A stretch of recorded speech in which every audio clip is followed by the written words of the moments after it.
Découvrez ce que le KGB a trouvé dans une tombe égyptienne. L'objectif de cette mission était de trouver les connaissances laissées par une race avancée. J'ai été l'un des premiers que le KGB a recruté. Je ne crois pas que les soldats ont réalisé l'importance de ce qu'ils regardaient. Nous avions des ordres auxquels nous devions obéir. La première preuve matérielle d'une forme de vie humanoïde extraterrestre. Un contact avec les extraterrestres à une époque reculée dans un ancien pays. Une séquence exclusive de ce qui pourrait être la découverte du millénaire. Apprenez le terrible secret avant qu'il ne soit trop tard. Le 12 avril 1961, le cosmonaute Yuri Gagarin décolla de l'ancienne Union soviétique à bord de Vostok 1. Son vol dura moins d'1 heure et le cosmonaute effectua une orbite complète autour de la Terre. Depuis, nous avons toujours cru que le premier être humain à avoir été mis sur orbite était un soviétique. Mais est-il possible que des siècles avant Gagarine, le premier terrien à avoir quitté notre planète ait été un ancien Égyptien? Est-il possible également que les scientifiques russes aient été au courant de cette possibilité dès les années 60? Des récents documents en provenance de l'ex-Union soviétique démontrent en effet que les chercheurs russes vouaient une curiosité toute particulière à certains artefacts découverts en Égypte. Des artefacts qui, à les en croire, prouveraient la réalité d'un très ancien contact entre les humains et des créatures venues d'une autre planète.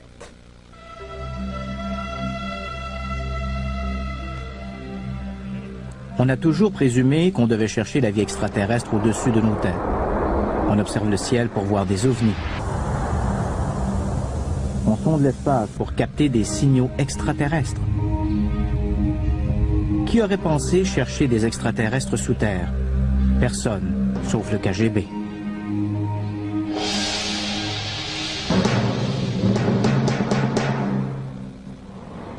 Le docteur Viktor Ivanovitch détient des diplômes en astrophysique et en neurologie.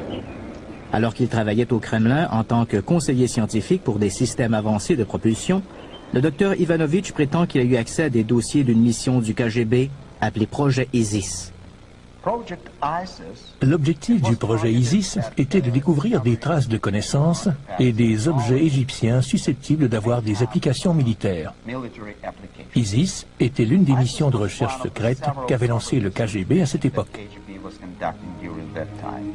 Le docteur Ivanovitch fait le récit de cette mission et de la découverte fabuleuse qui en découla dans son livre « Le KGB découvre la tombe du visiteur ».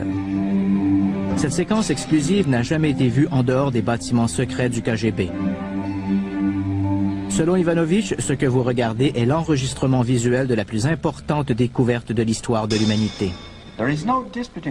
Il est indéniable qu'un petit groupe composé de scientifiques russes et d'experts militaires spécialisés en radioactivité et en guerre chimique a découvert une tombe en Égypte en 1961. Ceci ne fait aucun doute, mais on ne révéla jamais ce qu'on trouva à l'intérieur de la tombe.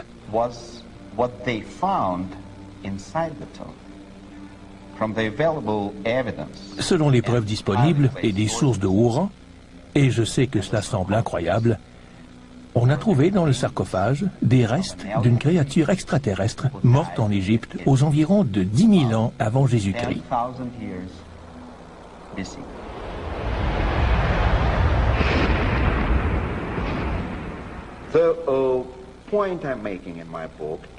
J'explique dans mon livre que la présence de cette créature, la forme des pyramides, ainsi qu'un ensemble des preuves historiques et scientifiques montrent que cette visite a eu lieu aux environs de 11 000 ans avant Jésus-Christ.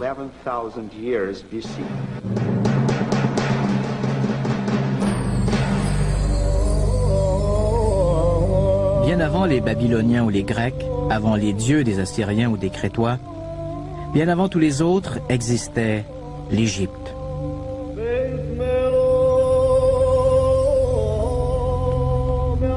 Le monde doit beaucoup aux anciens Égyptiens. Ils ont été les premiers mathématiciens, les premiers astronomes. Ils ont légué au monde les principes de la géométrie, l'utilisation des symboles pour représenter les nombres. Le premier calendrier était égyptien, tout comme l'était le premier papier à écrire. On a trouvé les premières bibliothèques au monde enterrées sous le sable d'Égypte. C'est la raison pour laquelle la divulgation du projet Isis est si troublante. Si le docteur Ivanovitch dit vrai, si le KGB a bel et bien trouvé le cadavre d'un extraterrestre dans un tombeau en Égypte, nous devrons reconsidérer l'histoire de la civilisation.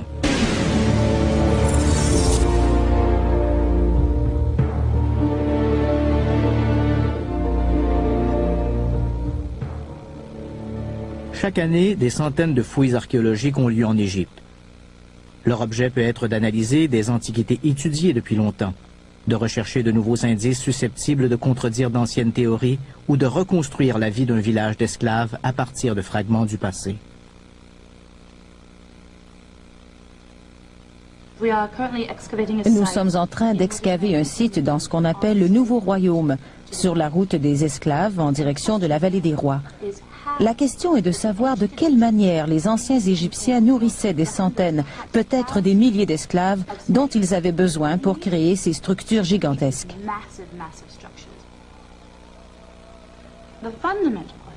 La question fondamentale à propos de l'ancienne Égypte consiste à comprendre comment une civilisation si avancée est apparue au paroxysme de son développement aux environs de 2500 avant Jésus-Christ. Toutes les autres anciennes civilisations ont connu un développement historique graduel. Elles ont appris le commerce, créé des économies, et elles ont développé leur technologie au long de centaines, voire de milliers d'années.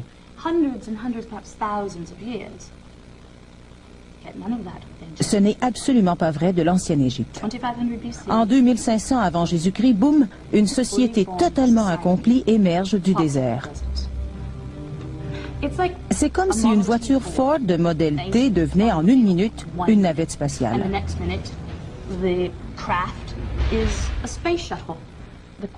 Le problème majeur dans ce cas, c'est qu'il ne semble pas y avoir eu de développement historique graduel susceptible d'expliquer le développement de l'ancienne Égypte.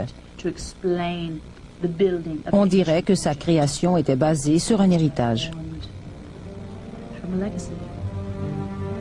Certains ont émis l'hypothèse que l'Égypte a été construite sur les restes d'une civilisation perdue qui a péri lors du déluge biblique. Le docteur Ivanovitch prétend que le projet Isis a discrédité cette théorie.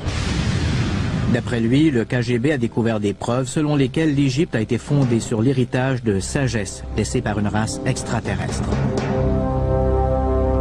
À venir, une séquence exclusive de la plus fantastique découverte du millénaire.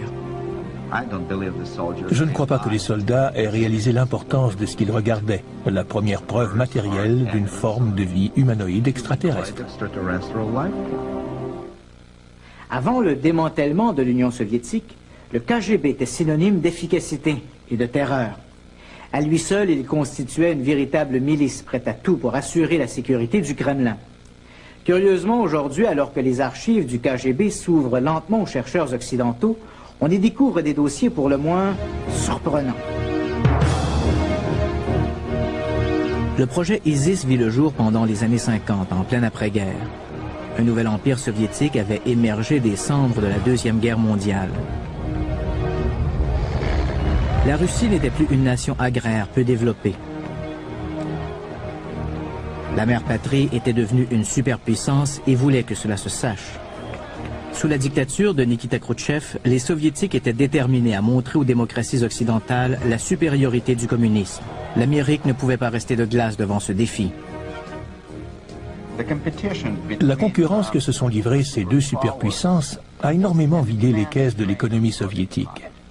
Devancer les Américains en lançant avant eux un homme dans l'espace releva d'un grand fait d'armes propagandiste, mais cela coûta des milliards de roubles. La même chose avec la course aux armements. Chaque fois que l'Amérique testait une bombe nucléaire, la Russie en testait une plus puissante, ce qui coûtait au gouvernement soviétique d'autres milliards.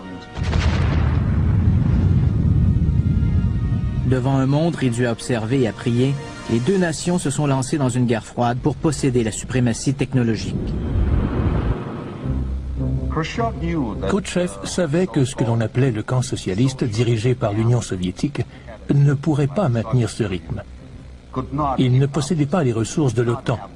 C'est à ce moment-là que le KGB reçut l'ordre de rechercher des moyens moins coûteux pour accomplir des avancées technologiques.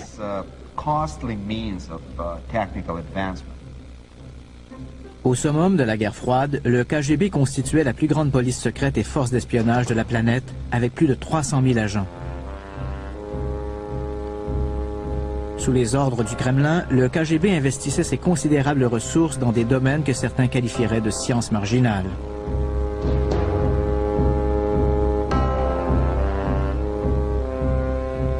Le KGB mena des recherches sur les pouvoirs de l'esprit.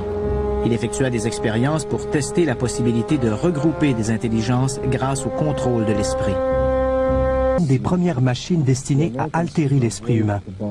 Les Américains avaient peur des programmes de recherche soviétiques parce qu'ils savaient que l'Union soviétique ne s'en servirait pas dans un but pacifique.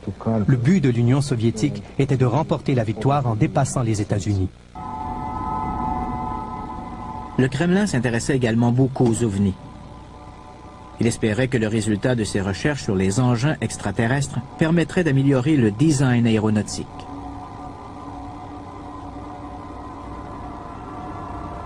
L'ex-Union soviétique était l'emplacement idéal pour étudier les objets volants non identifiés. Plus de gens avaient aperçu des ovnis en Russie que dans n'importe quelle autre nation. Cela s'explique en partie par le fait que les frontières russes délimitaient le plus grand territoire du monde.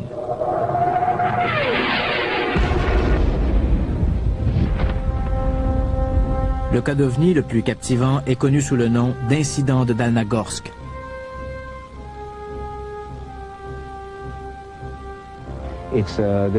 C'est l'écrasement le mieux documenté parce que les fragments ont été conservés et analysés. Ce n'était pas un gros objet, mais quelque chose s'est écrasé sur une colline de Dalnagorsk en janvier 1986. À partir de l'analyse du site de l'écrasement, cette simulation par ordinateur illustre les derniers moments du vaisseau spatial.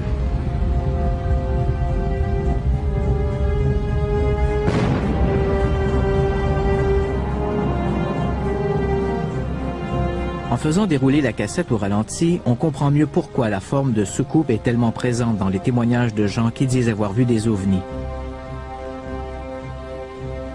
Selon les meilleurs spécialistes, un avion de forme classique qui aurait volé dans les mêmes conditions défavorables serait venu planter son nez dans le sol et aurait explosé. Tandis que la forme de soucoupe permet au vaisseau spatial de rebondir en faisant des tonneaux.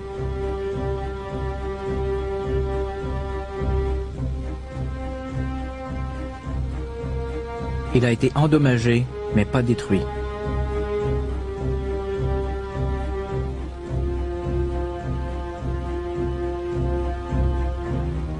Les producteurs ont obtenu de la mafia russe cette séquence secrète et exclusive du KGB. Le film montrerait du personnel militaire et des agents du KGB sur le site où se serait écrasé l'objet en forme de soucoupe. L'homme qui porte le bonnet de fourrure est à la tête de la mission. On croit qu'il s'agit d'un agent haut placé du KGB.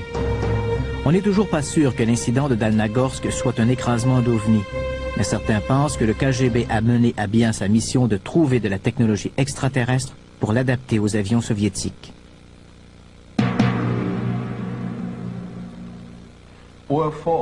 Les ovnis, le paranormal et le projet ISIS faisaient partie de la stratégie du Kremlin pour atteindre la supériorité militaire.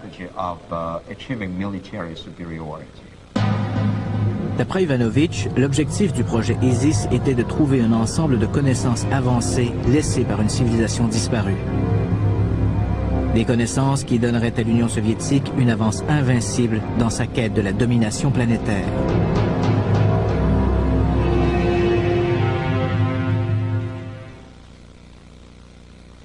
L'une des légendes qui perdurent en Égypte veut que quelque part dans ce pays, peut-être à l'intérieur de la Grande Pyramide ou dans une tombe perdue, se trouve une chambre des connaissances qui contient la sagesse des dieux venus des étoiles.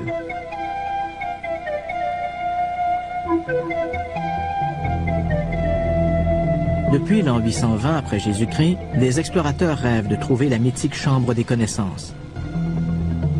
Le cheikh Abdullah al-Mamoun a été le premier à pénétrer dans la Grande Pyramide. Le cheikh était attiré par la légende selon laquelle des dossiers sur le passé et l'avenir de l'humanité étaient cachés dans la pyramide.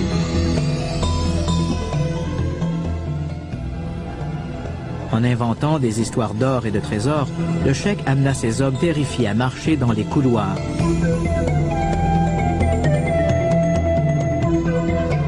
Lorsque les explorateurs arabes pénétrèrent dans la chambre des rois, ils n'y trouvèrent qu'un sarcophage vide.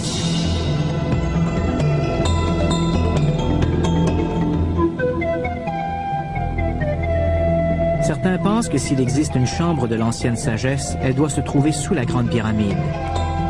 Pendant des années, des gens ont spéculé à propos de l'existence de passages souterrains qui relieraient la pyramide au Sphinx.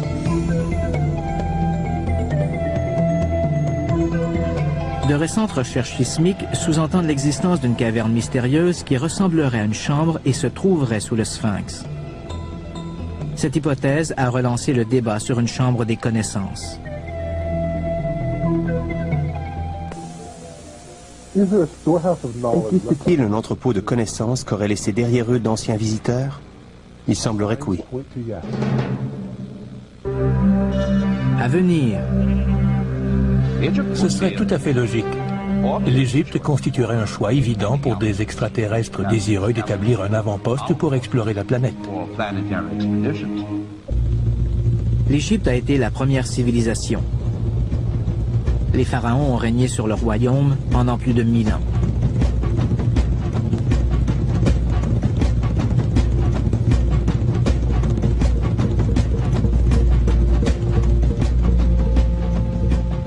Qui étaient ces gens mystérieux? D'où tenaient-ils leur pouvoir et leur richesse? Où ont-ils trouvé leur sagesse? L'objectif de cette mission était de trouver les connaissances laissées par une culture avancée qui existait avant l'histoire égyptienne traditionnelle.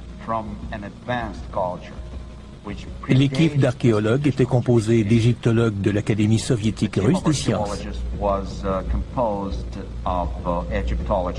C'était l'une des meilleures écoles de cultures anciennes du monde entier.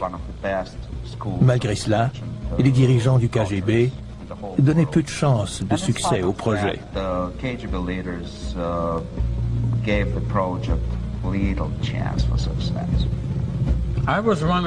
J'ai été l'un des premiers que le KGB a recruté. Je ne sais pas ce qu'il recherchait, mais on ne peut pas dire non au KGB.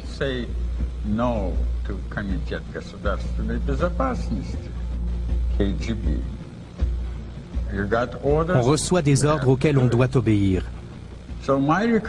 J'ai recommandé de commencer à travailler sur le plateau de Gizeh. Un voyage en Égypte rend humble. Les vieux monuments projettent toujours leur ombre élancée sur les œuvres des hommes. Le complexe de Gizeh inclut la grande pyramide de Khéops. Celle de Mykérinos se trouve à proximité. On peut encore voir certains des temples mortuaires. La pyramide du pharaon Képhren est la deuxième plus élevée après la grande pyramide. Nombreux sont ceux qui pensent que c'est Képhren qui a décidé de construire le Sphinx. Le complexe de Gizeh inclut la grande pyramide de Khéops. Celle de Mykérinos se trouve à proximité. On peut encore voir certains des temples mortuaires. La pyramide du pharaon Képhren est la deuxième plus élevée après la grande pyramide. Nombreux sont ceux qui pensent que c'est Képhren qui a décidé de construire le Sphinx. La statue colossale, gravée à même le roc, semble garder des secrets enterrés sous le sable.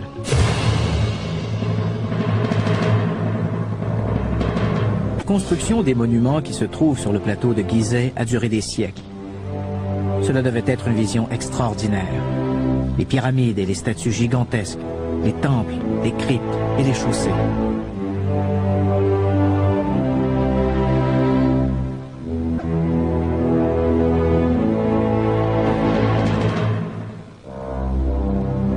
Gizeh incarnait la puissance de l'Égypte et la divinité d'un dieu vivant appelé Pharaon.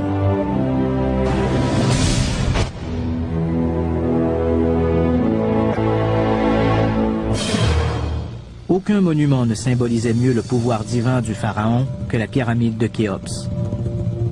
La Grande Pyramide n'a jamais été égalée en taille ni en degré de précision. Elle pèse environ 6 millions de tonnes, 20 fois le poids de l'Empire State Building.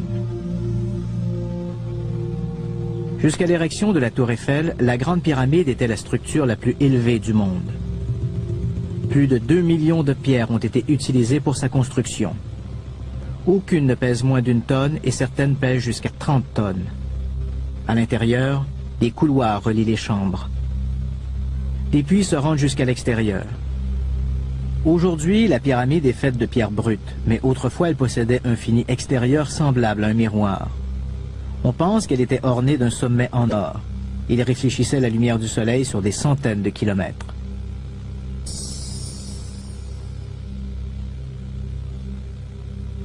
Durant des siècles, les experts ont émis des hypothèses sur la fonction des pyramides. La théorie la plus connue prétend que les pyramides étaient des passages symboliques vers l'après-vie. D'autres croient que la pyramide était un observatoire astronomique. D'autres encore parlent d'un instrument de sondage géographique. Une théorie bizarre prétendait que la Grande Pyramide était un élévateur à grains. Toutefois, les spécialistes s'accordent pour dire que les pyramides étaient bien plus que de gigantesques tombes. Personne n'a trouvé de preuve d'un enterrement dans une pyramide. Nous ne savons toujours pas comment elles ont été construites. Plusieurs académiciens s'interrogent toujours sur les moyens utilisés par les anciens Égyptiens pour ériger leurs pyramides. Jusqu'à maintenant, les méthodes traditionnelles de construction évoquées par les archéologues semblent toutes présenter de sérieuses lacunes. Tablant sur ces inconsistances, certains n'hésitent pas à prétendre qu'une telle technologie n'existait pas il y a 5000 ans, lors de l'aménagement du plateau de Gizeh. Les constructeurs des pyramides connaissaient des informations qui ne devaient pas être redécouvertes avant des siècles. Par exemple, en multipliant la hauteur de la Grande Pyramide par 1 milliard, on obtient la distance qui sépare la Terre du Soleil. La pyramide a été bâtie selon les 4 directions d'une boussole, une précision inégalée.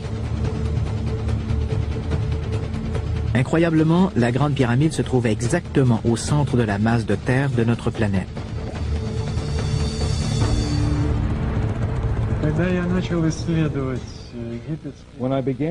Quand j'ai commencé ma recherche à Gizeh, j'ai été immédiatement frappé par le fait que quiconque avait construit les pyramides pouvait déterminer la longitude et la latitude. C'est fantastique, étant donné que la technologie pour calculer la longitude n'a pas été inventée avant les années 1600. Ce qui est encore plus étonnant, c'est que les pyramides ont été construites très exactement au centre de la Terre. Elles sont visibles d'une altitude très élevée, même de la Lune. Leur forme est l'une des plus appropriées pour la réflexion radar. Pour ces raisons, j'ai fait savoir au KGB que les pyramides d'Égypte avaient été construites pour la navigation d'explorateurs extraterrestres.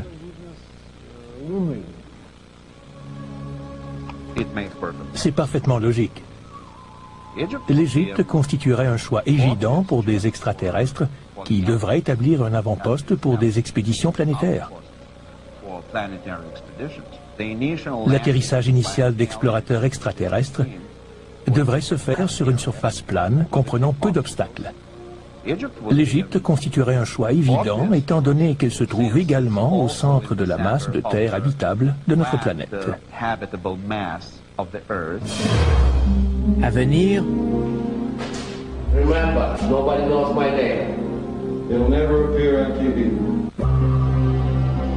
certains experts pensent que le Kremlin craignait que la CIA entende parler de la mission en Égypte.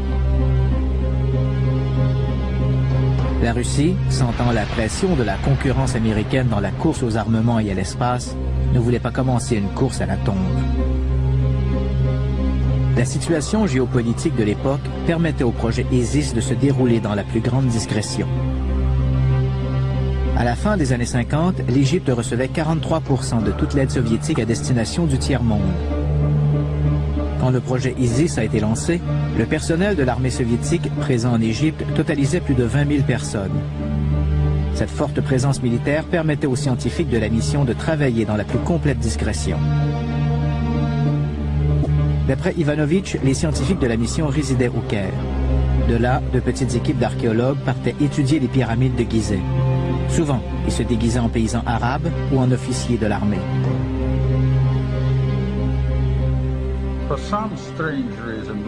Pour d'étranges raisons, on nous envoyait là-bas en uniforme, munis de fusils, comme si nous étions des soldats, alors que nous étions des archéologues.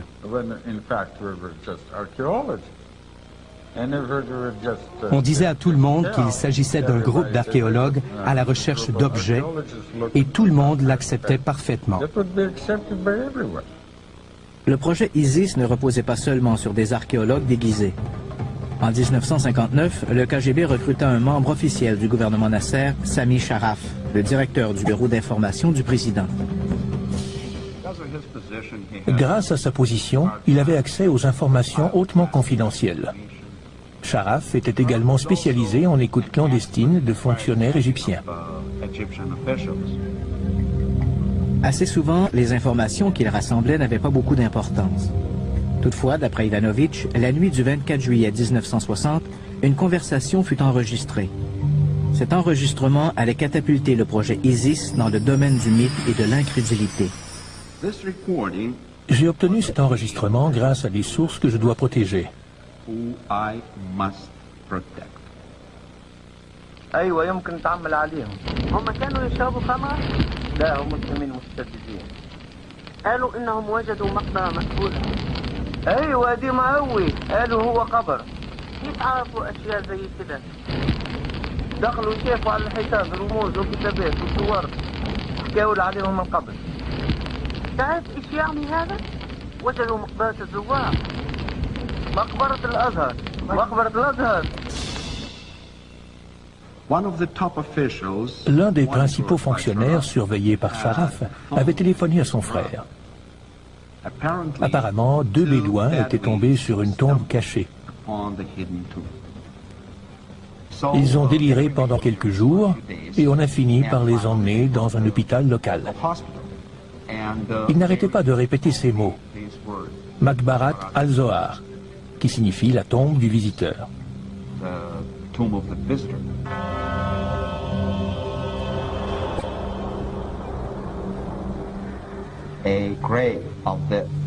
Une tombe de l'ancien dieu égyptien qui n'existe pas dans le panthéon égyptien. Il ne fait pas partie des dieux. Il a un signe spécial qui le désigne comme un dieu en visite.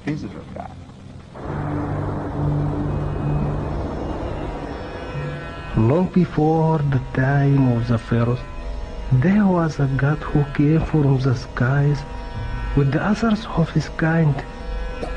They brought magic to the land, wonders, power, and wisdom. They returned to their home in the stars, but one stayed behind and taught the people of Nile all he knew. He was buried in the great place. It is called Ma'baratul Zuwar, the tomb of the visitors. Est-il possible que le mythe dissimule la vérité, qu'une légende soit basée sur un fait? Il faut tenir compte du mythe, du folklore et de la légende. C'est comme une perle dans une huître. On commence par un petit grain de vérité. Au fur et à mesure que les années passent, il s'enjolive et devient une légende. Les producteurs de cette émission étaient sceptiques. Ils avaient du mal à accepter la possibilité que le KGB puisse croire qu'une mythologie mène à des connaissances extraterrestres avancées. Pour vérifier la véracité du projet ISIS d'une façon indépendante, les producteurs ont retrouvé un ancien courrier diplomatique de l'Union soviétique. Cet homme travaille maintenant pour la mafia russe. Je travaillais en tant que messager pour le corps diplomatique. L'un de mes rôles consistait à faire passer des documents entre le Caire et Moscou. Certains d'entre eux provenaient de M. Sharaf, directeur, à l'époque, du Centre d'information égyptien. C'était aux environs des années 60. La plupart des papiers n'étaient pas intéressants, mais certains d'entre eux, que je ne pouvais pas comprendre, étaient codés.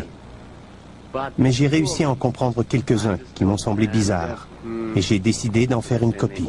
It seemed odd to me, and I decided to make a copy. Can we see those copies? Non. L'homme voulait de l'argent contre ces documents. Notre producteur lui a expliqué qu'il ne paierait pas à moins d'être certain que les documents provenaient du projet ISIS. On l'emmena jusqu'à une tour à bureau abandonnée dans la banlieue de Moscou. Cette séquence a été filmée à partir d'une caméra cachée.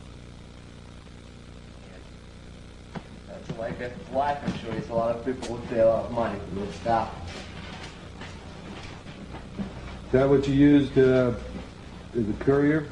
Yeah.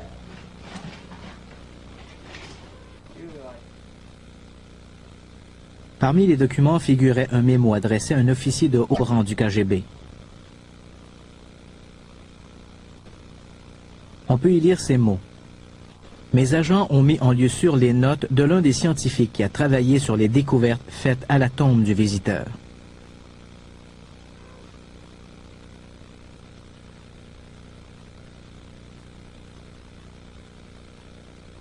Un autre était un inventaire du contenu de la tombe. Sur ce document classé ultra confidentiel, on pouvait lire: emplacement de la découverte non révélé. Sujet, 15 caisses de reliques. Un corps partiellement momifié, un sarcophage de pierre et 8 échantillons de hiéroglyphes.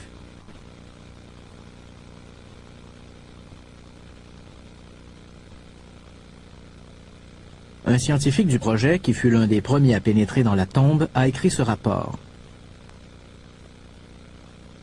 En inspectant la partie du mur, nous avons ressenti une sensation étrange.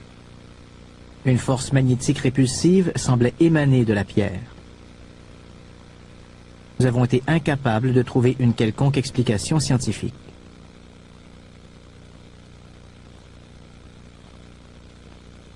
Ce mémo provient du rapport du cryptologue. Découverte, le message partiellement décodé sur le mur de la tombe indique une prophétie selon laquelle les anciens dieux ailés reviendront.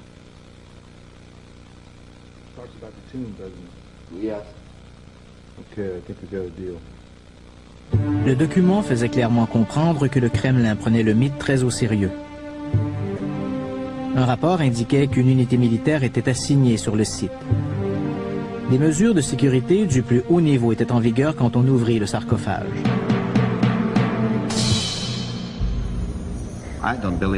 Je ne crois pas que les soldats aient réalisé l'importance de ce qu'ils regardaient. La première preuve matérielle d'une forme de vie humanoïde extraterrestre.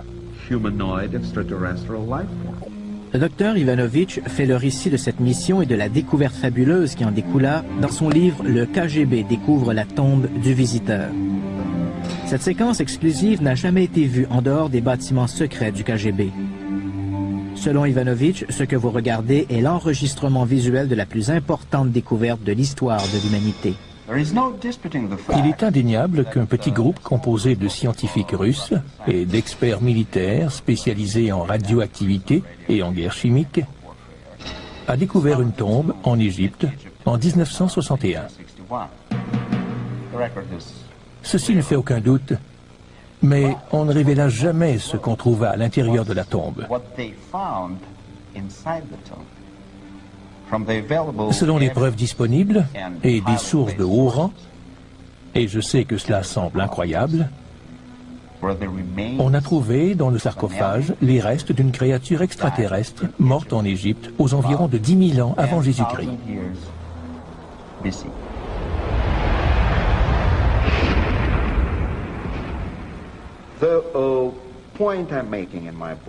J'explique dans mon livre que la présence de cette créature, la forme des pyramides, ainsi qu'un ensemble des preuves historiques et scientifiques montrent que cette visite a eu lieu aux environs de 11 000 ans avant Jésus-Christ. Selon des documents du KGB, les scientifiques assignés à ce projet ont commencé à se demander si le plateau de Gizeh n'avait pas été conçu dans un but précis.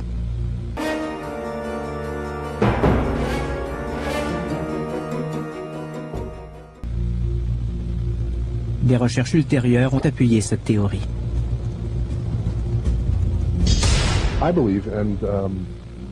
Il existe différentes écoles de pensée, mais je crois que les pyramides, du moins certainement la Grande Pyramide, étaient une machine. Elle devait servir à quelque chose. Les mesures en sont extrêmement précises. Par exemple, le rapport entre la hauteur de la pyramide et son périmètre est le même que le rapport entre le rayon de la Terre et sa circonférence. On peut donc considérer la pyramide comme une représentation triangulaire, tridimensionnelle d'un hémisphère, ce qui laisse penser qu'il y avait peut-être une raison pour que la pyramide résonne avec la planète. En 30 secondes, je peux convaincre les plus grands sceptiques que les pyramides ont la capacité de transformer les ondes cosmiques. Cela peut sembler étrange, mais il s'agit d'un prisme. L'astronome archéologue Yuri Vladimir est d'accord avec l'hypothèse du prisme. Les pyramides sont en effet d'énormes prismes capables de concentrer l'énergie. En s'emparant de la lumière des étoiles, la Grande Pyramide deviendrait un émetteur interstellaire. Les scientifiques du projet prétendent que les 3 pyramides et le Sphinx pourraient faire intégralement partie d'une immense machine conçue par des ingénieurs extraterrestres. Selon eux, tous les monuments de Gizeh sont reliés par un mécanisme de commande centrale situé à l'intérieur de la Grande Pyramide. Dans la Grande Pyramide, un passage mène à la Chambre des rois.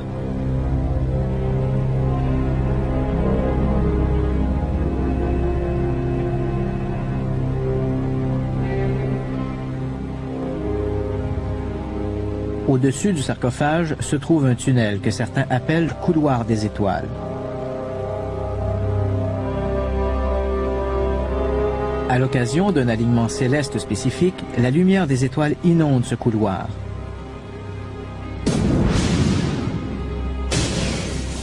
Les chercheurs ont émis la théorie que l'énergie irradiante, en touchant le sarcophage, pourrait amorcer un processus semblable à une fusion à froid. Les chercheurs qui travaillaient sur le projet pensaient que la structure en prisme de la pyramide amplifierait l'énergie et la transférerait aux autres monuments. D'une façon que l'équipe ne comprend pas parfaitement, un rayon unifié d'énergie pourrait apparaître et transformer la Grande Pyramide en une balise cosmique employée par les vaisseaux extraterrestres pour la navigation astronomique. Il s'agit sans aucun doute d'une théorie tirée par les cheveux. Mais l'équipe de chercheurs de Gizeh en a immédiatement informé le quartier général du KGB. Nous avons mis le KGB au courant de nos découvertes. On nous a ordonné de chercher les endroits visés par les transmissions émises depuis les pyramides.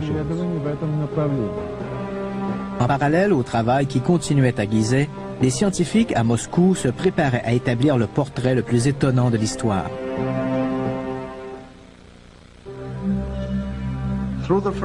À l'aide d'une technique utilisée en médecine légale, ils réussirent à reconstituer le visage de l'humanoïde trouvé dans le tombeau. L'objectif de cette mission était de trouver les connaissances laissées par une culture avancée. J'ai été l'un des premiers que le KGB a recruté. Je ne crois pas que les soldats aient réalisé l'importance de ce qu'ils regardaient. Nous avions des ordres auxquels nous devions obéir. La première preuve matérielle d'une forme de vie humanoïde extraterrestre. Un contact avec les extraterrestres à une époque reculée dans un pays millénaire. Une séquence exclusive de ce qui pourrait être la découverte du millénaire. Apprenez le terrible secret avant qu'il ne soit trop tard.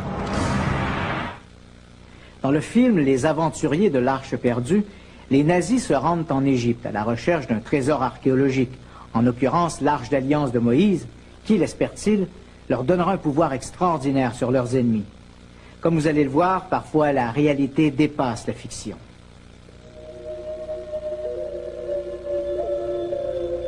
Les anthropologues pensent que d'autres cultures ont peut-être été poussées par les mêmes motivations qui ont abouti à la construction des pyramides d'Égypte. On a trouvé d'anciennes pyramides dans des lieux aussi divers que le Mexique et la Chine. Beaucoup d'experts ont conclu qu'il doit exister un lien historique. Il existe une coïncidence étrange dans le fait qu'il y ait eu une civilisation d'origine surnaturelle ou incompréhensible, commune à toutes ces autres civilisations. Toutes ces légendes et ces mythes parlent d'êtres qui étaient des hommes sans être des hommes, mais qui ont vécu longtemps.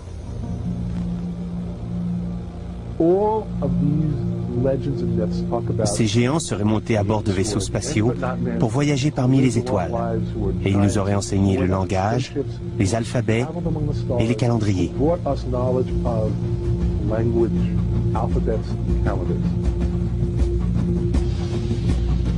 D'après la légende, les pyramides de Chine furent construites sous le règne des premiers empereurs, ceux qu'on appelait les fils du ciel.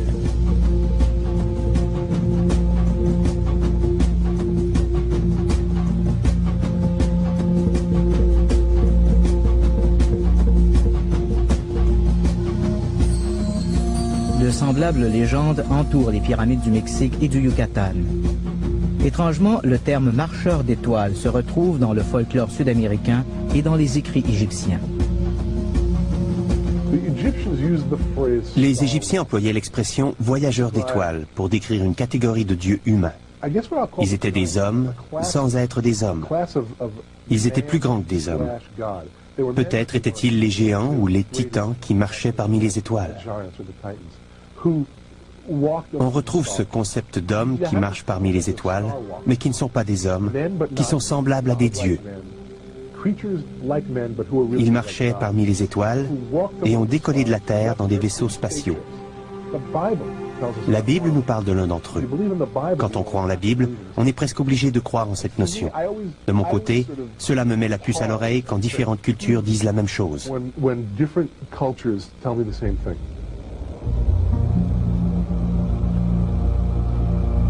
La similarité des mythes parmi diverses populations à propos de la construction des pyramides pousse certains experts à croire que toutes les cultures pourraient provenir d'une unique civilisation ancestrale.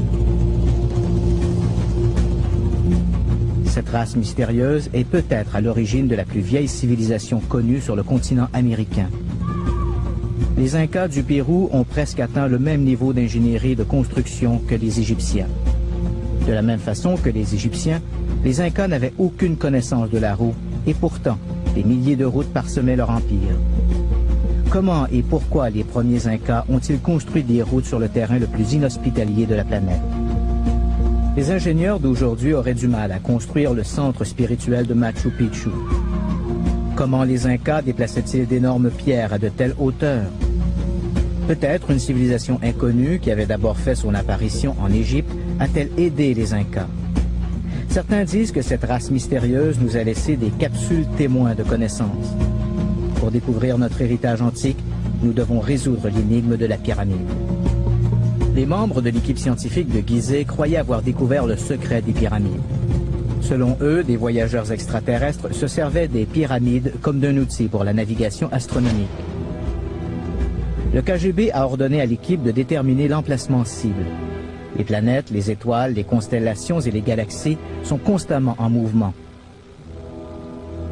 Les scientifiques du projet ont dû reproduire le ciel nocturne tel qu'il était au-dessus de Gizeh il y a des milliers d'années. Nous savons maintenant beaucoup de choses et nous pouvons calculer l'emplacement des corps célestes à un moment donné. Disons que la construction date de 1000, 2000, 2500 ans.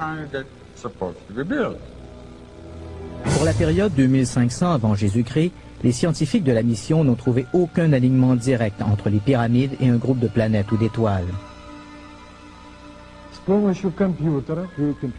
Grâce à une simulation par ordinateur, nous avons été capables de reproduire la sphère céleste telle qu'elle était avant la civilisation humaine.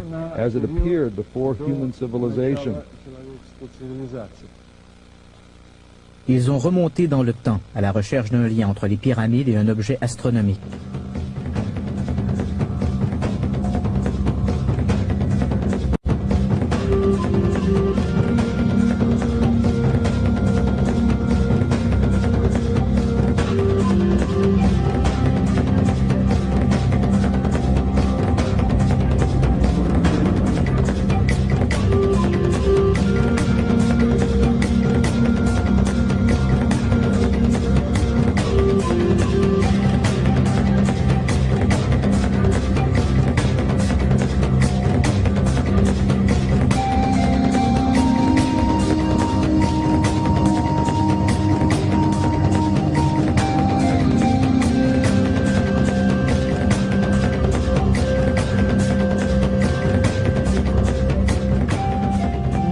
10 500 avant Jésus-Christ, quelque chose de très bizarre s'est produit.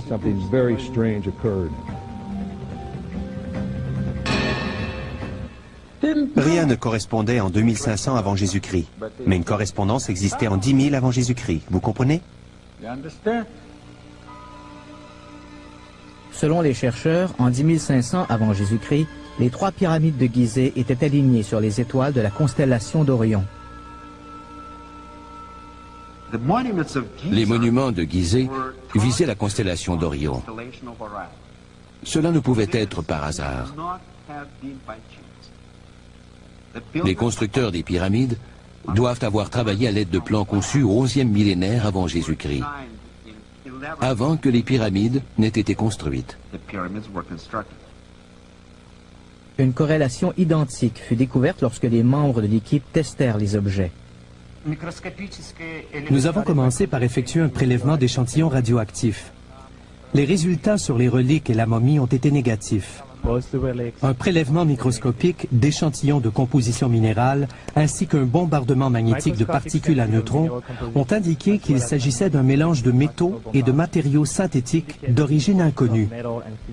D'autres tests par la datation carbone 14 ainsi qu'un prélèvement d'échantillons radioactifs ont établi la date au-delà de 10 000 avant Jésus-Christ. Le quartier général explosa d'enthousiasme. La date du tombeau correspondait à la date du site de Gizeh. Les scientifiques conclurent qu'il devait exister un rapport entre la conception des pyramides en 10 500 avant Jésus-Christ et la momie trouvée dans le tombeau. Le KGB ordonna de plus amples tests. Des médiums effectuèrent des études paranormales sur le tombeau. On a produit une projection informatique de la momie, telle qu'elle reposait à l'origine dans le sarcophage. À partir du moment où les scientifiques ont déclaré pouvoir déterminer la physiologie de l'individu, la reconstitution de ses caractéristiques faciales a commencé. Grâce à la reconstitution par la médecine légale, on a pu reproduire le visage de l'humanoïde trouvé dans le tombeau.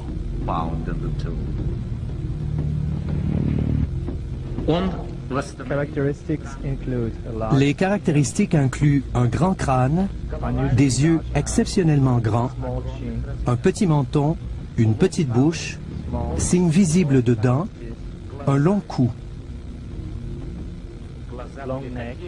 L'individu mesurait environ 2 mètres.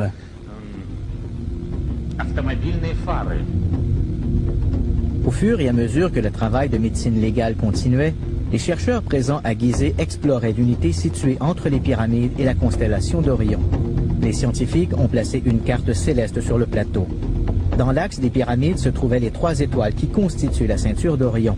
Ils ont ensuite tracé le chemin suivi par les étoiles et ont pris les tangentes du Sphinx et des pyramides. C'était comme une carte au trésor, les pyramides, les chemins des étoiles qui se croisaient. Un X marquait une étoile dans la constellation d'Orion, une étoile très semblable à notre Soleil.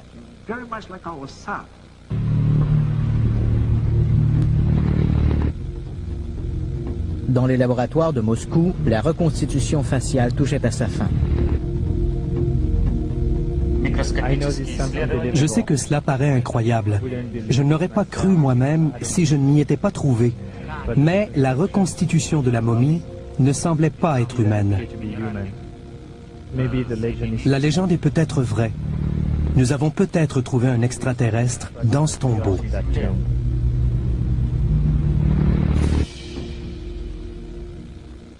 À venir. La conclusion était inévitable. Les extraterrestres venus sur notre planète au 11e millénaire avant Jésus-Christ ont jeté les bases pour construire les pyramides des milliers d'années plus tard. Ils sont venus de la planète qui tournait autour d'une étoile dans la constellation d'Orion. Un secret absolu entourait les laboratoires et les bureaux du projet Isis. Mais beaucoup de ceux qui travaillaient sur le projet étaient des professeurs, des savants et des scientifiques, des gens qui ont l'habitude de discuter de leur travail. Des documents ultra secrets ont commencé à circuler et des rumeurs se sont propagées. On s'est mis à entendre parler de l'extraterrestre et du tombeau. un groupe de personnes a commencé à se rassembler. D'anciens employés du KGB, surtout des informaticiens et des techniciens. Ils croyaient que le tombeau était celui d'un extraterrestre, autrefois adoré comme étant le dieu Osiris. Que cet être avait apporté sur Terre la science et les mathématiques, et qu'il était à l'origine de la croissance de la civilisation. Ces gens se sont fait appeler les disciples. Ils ont tiré leur nom d'un passage obscur du livre égyptien des morts. Selon la croyance égyptienne, une famille de dieux est venue des étoiles en apportant au peuple du Nil la sagesse de l'univers. Un jour, les dieux sont retournés dans leur maison céleste, tous, sauf Osiris. Ce dieu a réuni un groupe de mortels et leur a enseigné de nombreuses connaissances, y compris la magie des nombres. Ils se sont fait appeler les disciples. Il était de leur devoir de protéger et de préserver la connaissance sacrée jusqu'à ce qu'Osiris revienne pour leur montrer le chemin vers l'immortalité.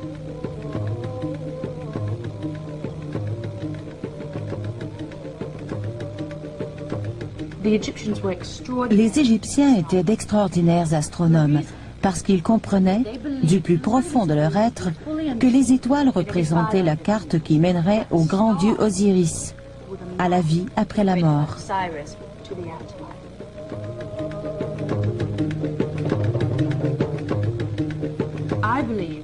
Je crois que l'idée d'immortalité, de continuité, est un aspect fondamental de la nature humaine. Nous ne sommes pas ici pour y passer 5 minutes avant de mourir. Non, l'être humain doit posséder une dimension de foi. Il doit croire que l'âme, l'esprit, l'essence de l'individu continue son cheminement.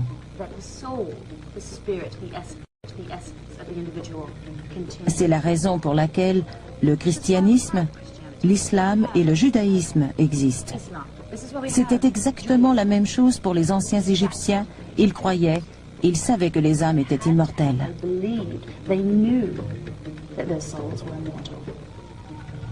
Le Kremlin, inconscient de la brèche dans le système de sécurité et refusant de voir la valeur d'un squelette extraterrestre, aurait ordonné au KGB d'orienter tous ses efforts vers le but initial du projet ISIS.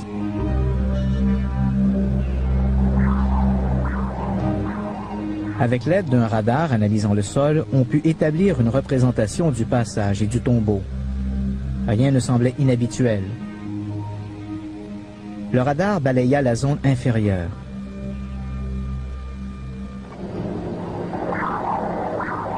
L'écran radar n'indiquait que des strates de roches. La mission était sur le point d'être interrompue quand le radar commença à faire apparaître une anomalie.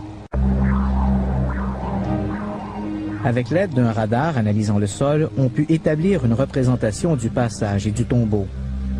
Rien ne semblait inhabituel. Le radar balaya la zone inférieure.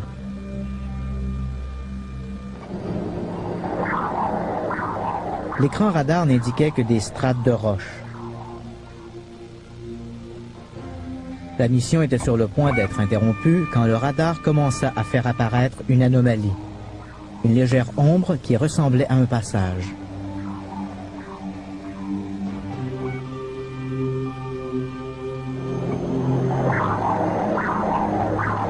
Juste sous le tombeau se trouvait une grande chambre sphérique.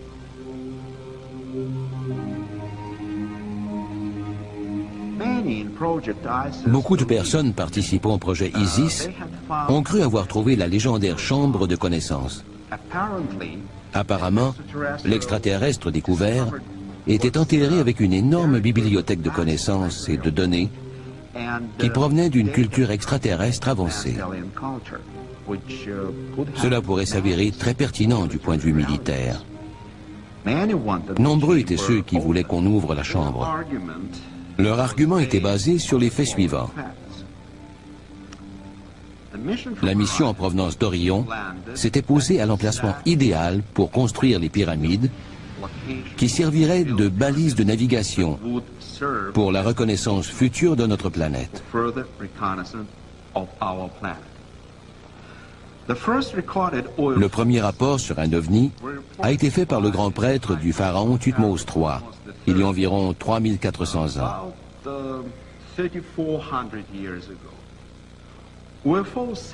Des témoins ont continué à dire avoir vu des ovnis.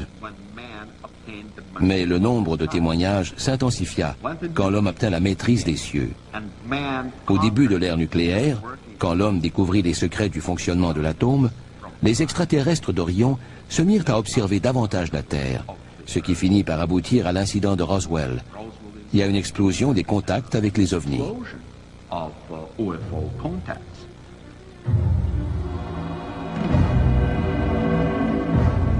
Au début des années 60, les rapports d'enlèvement ont commencé à se répandre.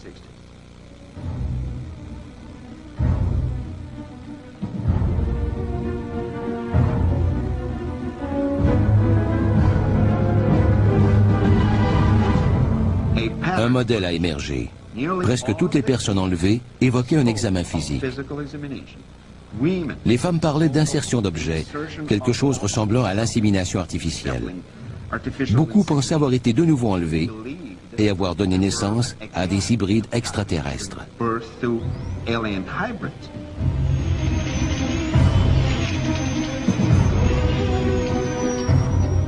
Durant la dernière décennie, les rapports de gens crédibles prétendant avoir été enlevés ont énormément augmenté.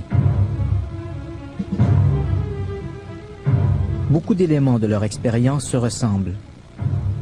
Les mêmes marques physiques sont laissées sur le corps des victimes. Beaucoup se souviennent de détails similaires à propos des vaisseaux spatiaux extraterrestres. Certains experts disent que la similitude des rapports constitue la preuve circonstancielle que les enlèvements extraterrestres sont réels. Le phénomène des enlèvements relève-t-il d'un programme de colonisation génétique commencé dans les temps anciens? Les extraterrestres sont-ils en train de se cloner en insérant leurs gènes dans l'ADN humain? Les Égyptiens croyaient que l'ADN venait du ciel et y retournerait un jour. Il se peut tout à fait qu'ils parlaient de puissants dieux venus sur Terre avec leur connaissance de l'ADN et avec leur propre ADN. Autrement dit, une partie de l'ADN dont les gens sont composés provient en réalité des étoiles. Dans sa quête d'une chambre secrète de connaissances, le KGB a-t-il découvert la terrible vérité qui se cache derrière les enlèvements extraterrestres? Le génie génétique transforme-t-il les êtres humains en une espèce extraterrestre? Croyant avoir trouvé la mythique chambre de connaissances, beaucoup exigeaient des fouilles immédiates, tandis que d'autres exprimaient leur inquiétude. Selon ces derniers, le tombeau pourrait être une sorte de cheval de Troie extraterrestre. Ouvrir la chambre sans faire de plus amples études pourrait mettre le monde en danger. Indécis quant aux décisions à prendre, le KGB n'a rien fait. Il a fait sceller le tombeau et effacer des dossiers toute trace de son emplacement. Le dossier ISIS a été officiellement clos en 1981, mais beaucoup de ceux qui étaient associés à ce projet n'ont plus jamais été les mêmes. On parla de changement de personnalité, d'adoption de nouvelles croyances religieuses, de disparition et même de suicide.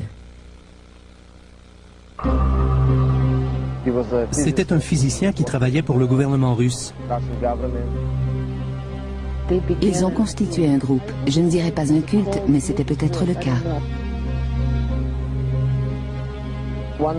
Une nuit, je suis revenu de l'école et la maison entière était en désordre. Il y avait des papiers sur le plancher.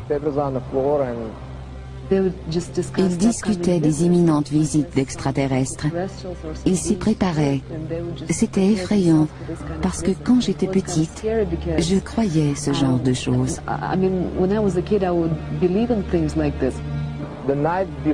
La nuit avant l'événement, il parlait à ma mère et je l'ai entendu dire « Égypte », quelque chose qui ne vient pas de ce monde, et ensuite « KGB ». C'est à peu près tout. C'était effrayant pour moi de me rendre compte que ma famille appartenait à une sorte de culte. Dieu sait en quoi ils croyaient. C'était très étrange. Je pensais que les membres de ma famille ne tournaient peut-être pas rond. Quand je suis entré dans la pièce, mon père gisait au sol, touché par balle. Tout ce que je sais, c'est qu'ils se faisaient appeler les disciples. Alors que les producteurs travaillaient à la recherche de cette émission, l'histoire du culte menait à une impasse. Le groupe, composé principalement de programmeurs, de scientifiques et de techniciens, n'intéressait que peu le KGB. Mais à un moment donné, les producteurs sont tombés par hasard sur cet article. Pour des raisons incompréhensibles, l'histoire d'un autobus rempli de touristes russes qui avait disparu en Égypte en 1985 n'attira que peu l'attention. Toutefois, pendant la phase finale de la production, l'un de nos producteurs sur le terrain est tombé sur l'exclusivité de sa vie. Cela se passa pendant son échange à caméra cachée avec l'ancien courrier diplomatique. That's terrible. Scary. Tulodanka. It's a headquarter of KGB. You've been in there? Yeah. You're ready to pee in your pants. That's terrible. Hey, by the way, when you came out of one of your last trips out of Egypt, did you ever come across a videotape, Egyptian? You're lucky. I have some tape. I saw some pornography, but only the tape. You can have it. Egyptian police give it to me as my gift. Yes. The business.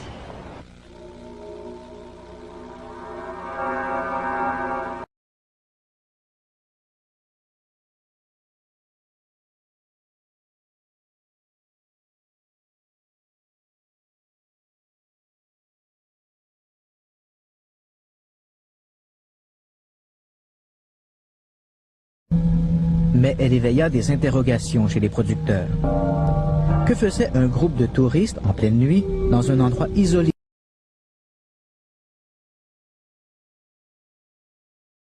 Qu'est-il? À un moment donné, la nuit a semblé se transformer en jour.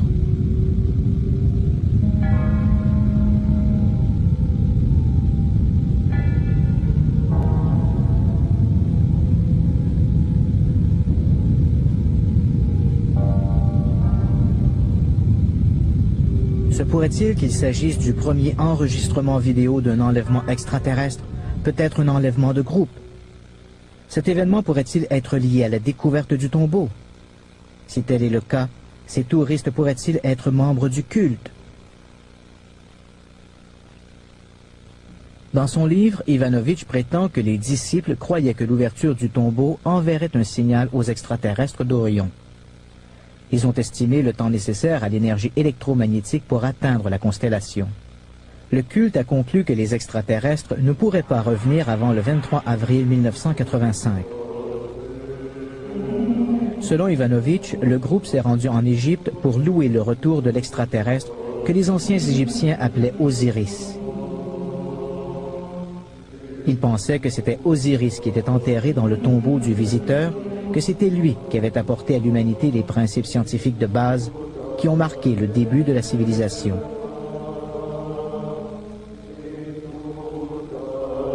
Les disciples croyaient que la seconde arrivée d'Osiris annoncerait le commencement d'un nouvel âge pour l'humanité.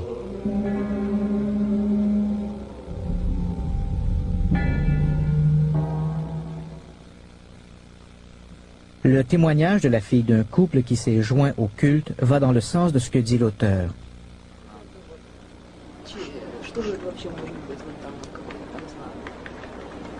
Я думаю, что в этом нет ничего существенного. Please keep on rolling, right? So, what was it? Could you blow it up a little bit? Sure. I wanted to see, like, back off a little bit. I want to see that side. Появится. Но не вижу ничего, если появляется. Сейчас. Ну да не идут куда-то. А вот это вот, ну что вот это вот такое, вот это не хочу. Да, вообще-то, может быть, вообще-то не Египет, вообще-то другая какая-то страна непонятная. Вот это вот. Что это может? Прибыла, судя по всему, на место встречи. Папа! Мамочка, господи, мама моя! Ой, мой гад!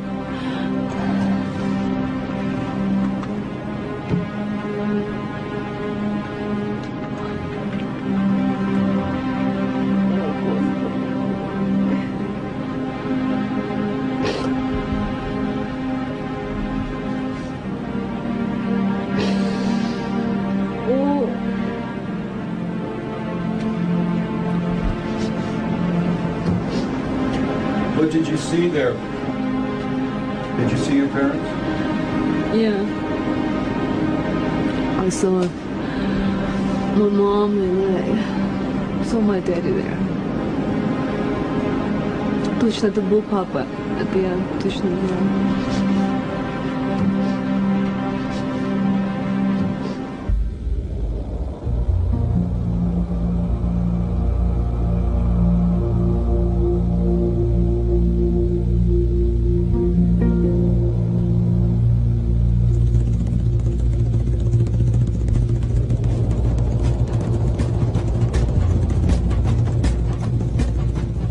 On a dit que pour comprendre l'Égypte, il fallait démêler la vérité du mythe, de la magie et du mysticisme qui sont tissés dans la toile poussiéreuse du temps.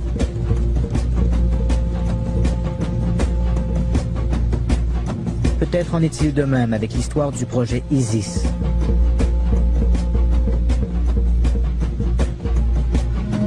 Démêlez la théorie de la spéculation et il vous restera la vérité.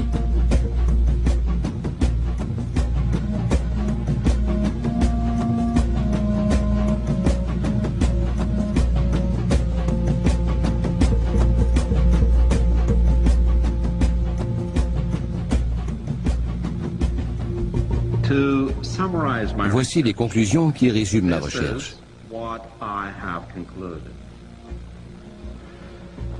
Il y a approximativement 13 000 ans, des extraterrestres d'un système planétaire situé autour d'une étoile dans la constellation d'Orion sont venus sur Terre.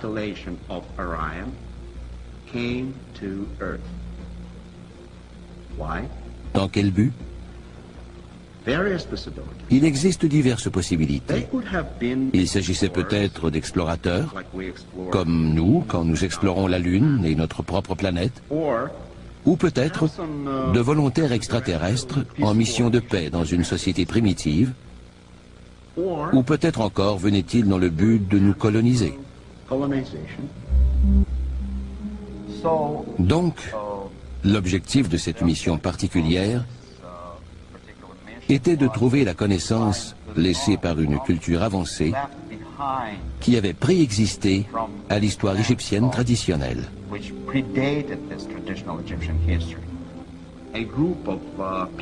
Un groupe de personnes a commencé à se rassembler, d'anciens employés du KGB, surtout des informaticiens et des techniciens. Ces gens se sont fait appeler les disciples. Mais il y a un chapitre que je trouve intriguant, le chapitre numéro 7. Il y est question d'un culte russe appelé les disciples. Ces individus étaient tous issus de milieux technologiques avancés. C'étaient des techniciens informatiques, des gens du domaine de la téléphonie qui étaient extraordinairement brillants et des gens qui travaillaient avec des ondes radioélectriques. Ils croyaient que le grand dieu Osiris était une sorte de dieu de la technologie. Ils pensaient qu'il était venu pour donner aux anciens Égyptiens cette incroyable richesse de connaissances et qu'il finirait par revenir en Égypte.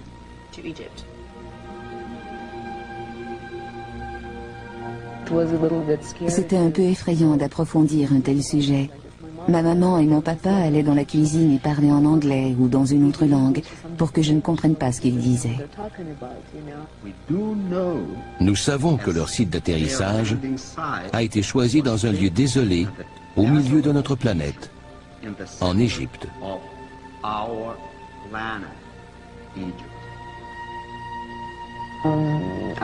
Je rêvais régulièrement de ma famille, d'une lumière qui les pénétrait, d'enlèvement à destination du vaisseau spatial. Je ne sais pas si ces rêves étaient des hallucinations.